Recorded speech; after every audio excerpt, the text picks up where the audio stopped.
जो चारों अफराद जो पकड़े जाते हैं ये बताते हैं जनाब हम तो पैसे हमने यूनुस खान को दिए थे, यूनुस खान ने हमें कहा था काउंटर नंबर 13 पे जाना है, वहाँ पे सारी चीज़ें मैनेज है, काउंटर नंबर 13 पे आलम और इसकी जो है टीम ये लोग सारे के सारे खड़े थे। अब जब मजीद इन्वेस्टिगेशन होती है, जब पता चलता है तो ये फिर पहला वाक़या नहीं है।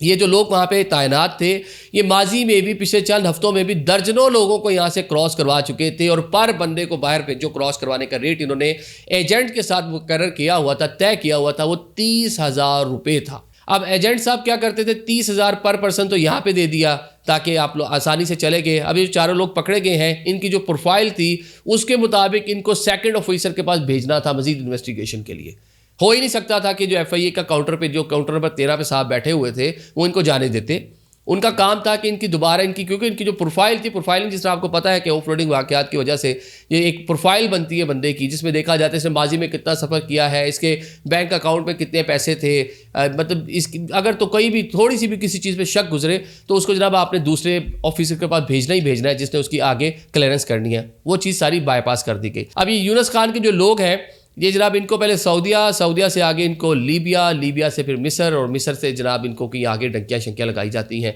मतलब या मिस्र पहले जाते होंगे फिर लीबिया जाते होंगे, तो ये इनका रूट है जनाब यूरोप जाने का। तो 12 अफराद जनाब पिछले कुछ टाइम में जो अभी तक पता चला है वो इन्हीं अहलकारों ने यहाँ से भिजवाए थे